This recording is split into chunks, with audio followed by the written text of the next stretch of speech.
বিজ্ঞানীগণ আশ্চর্য হয়ে গেল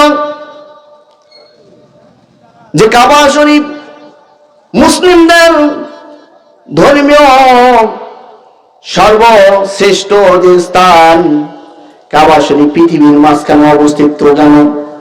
তারা আশ্চর্য হয়ে গেল, চিন্তা করতে থাকল।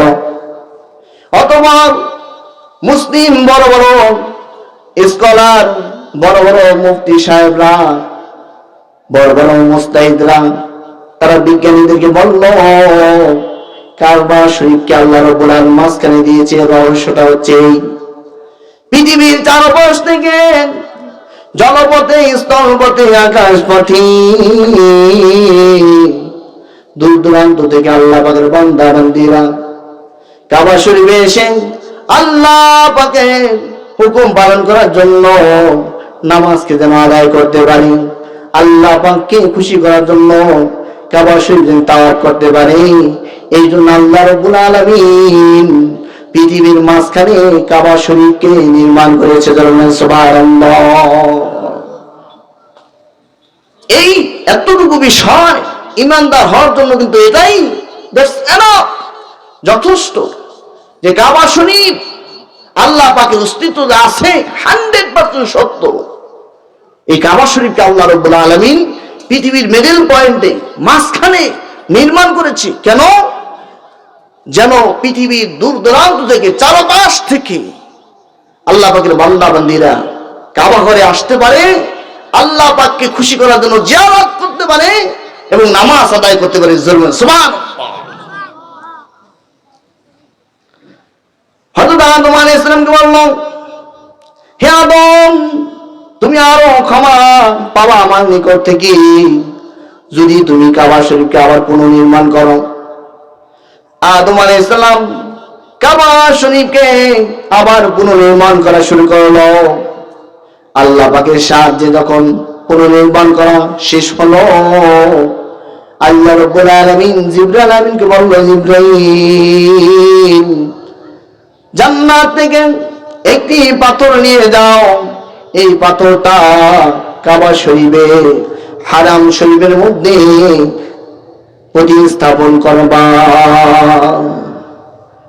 সেই পাথরটা হচ্ছে হাজরে আসওয়াদ। হাজার শব্দের অর্থ হচ্ছে হাজরুন, পাথর, আর আসওয়াদ শব্দের অর্থ হচ্ছে কালো, কালো পাথর। এখন এই পাথরটা জান্নাত থেকে যখন জিবরাইল আমিন আল্লাহ পাকের হুকুমে পাথর এনেছিল, তখন এই পাথরের বর্ণ ছিল দুধের চাইতে শুভ্র, অত্যন্ত গর্জিয়াস, সুন্দর, জমকালো ছিল। তার থেকে এত আলো চমকাইতো, সূর্যের চাইতে বেশি উজালা হতো। আল্লাহু আকবার। এই পাথর আদম আলাইহিস সালামকে বলল, আদম, তুমি আল্লাহ পাকের নাফরমানি করেছো। যখন তুমি জান্নাতে ছিলা তখন তোমার চেহারা কত সুন্দর ছিল, কত উজালা ছিল, কত ভালো ছিল, কত শ্রীমান ছিল। অথচ আজ দেখো আল্লাহ পাকের নাফরমানি করেছো, এই জন্য তোমার চেহারা কত কুৎসিত হয়ে গেছে, নোংরা হয়ে গেছে, অত্যন্ত খারাপ তোমাকে দেখা যায়। পাথর আদম আলাইহিস সালামকে ব্যঙ্গ করলো, তার চেহারা নিয়ে উপহাস করা শুরু করলো। আদম আলাইহিস সালামের দিলের ভিতরে কষ্ট লাগলো। আদম আলাইহিস সালাম আল্লাহ পাকের নিকটে ফরিয়াদ করলেন, আল্লাহ, যখন থেকে তুমি আমার ভুলের কারণে জান্নাত থেকে বের করে দিয়েছো, ওই সময় থেকে তোমার তামাম মাখলুকাত, সমুদায় সৃষ্টিরাজি আমাকে ব্যঙ্গ করে, আমাকে খারাপ বলে, আমাকে নিয়ে উপহাস করে। আর এখন তুমি জান্নাত থেকে পাথর পাঠিয়ে দিয়েছো, সেই পাথরও আমি আদমকে নিয়ে উপহাস করা শুরু করে দিয়েছি। এই সুন্দর জান্নাতের পাথর আদম আলাইহিস সালামকে নিয়ে উপহাস করেছি, তার চেহারা নিয়ে ব্যঙ্গ করেছি, কটূক্তি করেছি। এই জন্য আদম আলাইহিস সালাম দিলের ভিতরে অত্যন্ত কষ্ট লেগেছে। আল্লাহ পাকের নিকটে ফরিয়াদ করছে, আল্লাহ যখন থেকে আমি তোমার নাফরমানি করলাম, জান্নাত থেকে আমাকে দুনিয়ায় পাঠালে, তখন থেকে তোমার সমুদায় সব মাখলুকাত আমাকে নিয়ে কুৎসা কটূক্তি করে, উপহাস করে। এমনকি জান্নাত থেকে একটি পাথর পাঠালা, সেই পাথরও আমাকে নিয়ে কটূক্তি করলো। আল্লাহ আমার মনে অত্যন্ত কষ্ট লেগেছে। অতঃপর আল্লাহ রাব্বুল আলামিন পাথরের উপরে ক্ষিপ্ত হলো, রাগান্বিত হলো। পাথরের সুন্দর চেহারাকে, ধবধবে শুভ্র সুন্দর শ্রীমান এই চেহারাকে আদম আলাইহিস সালামকে দিয়ে দিল। আর আদম আলাইহিস সালামের কুৎসতে অমাবস্যা রাত্রির মতোই কালো চেহারাটা ওই পাথরকে দিয়ে দিল। কেন?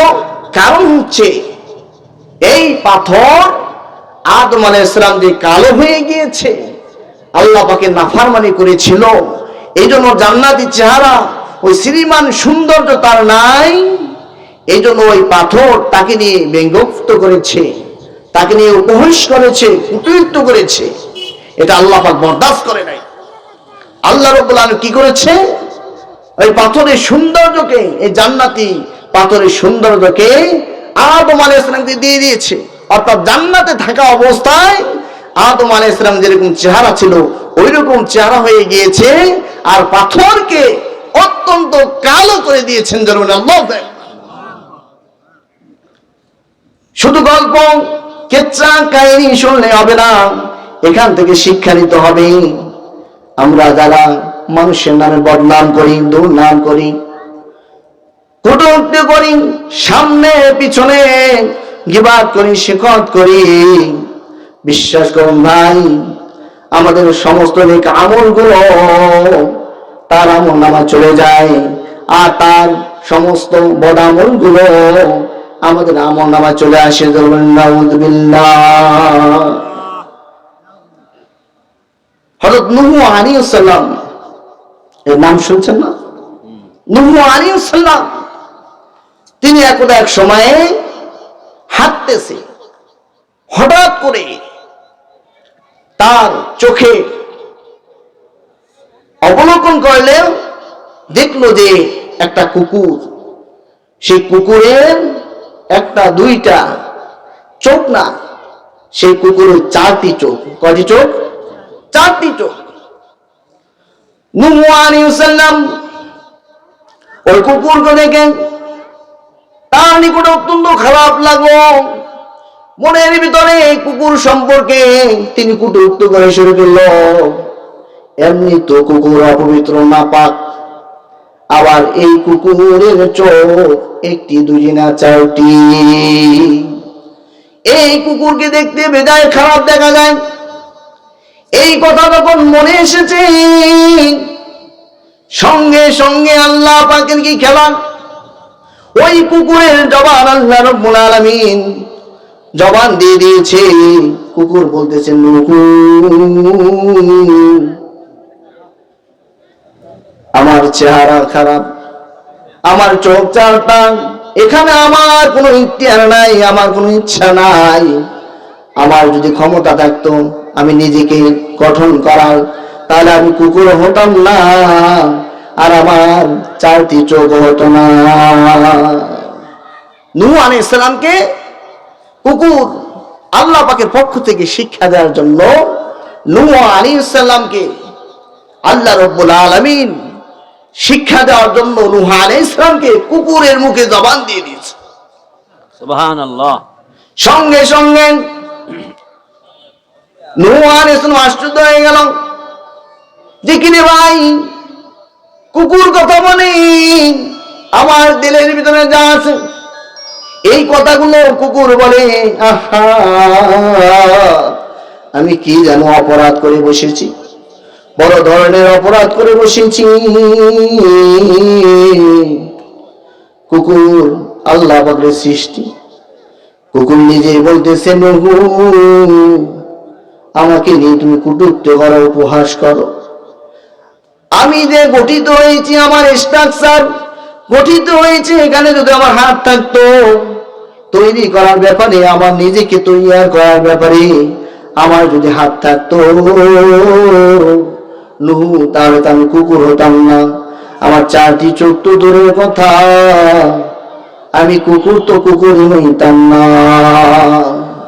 দিলের কথা আল্লাহ জানে না? জানে না? আল্লাহ ইন্নাস সামআ ওয়াল বাসারা ওয়াল ফুআদা কুল্লু উলাইকা কানা আনহু মাসউলা।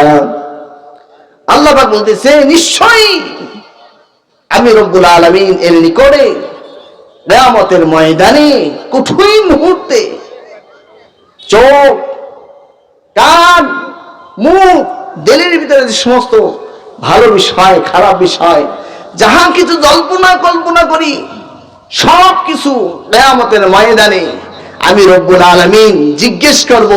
জোরে বলেন আল্লাহু আকবার।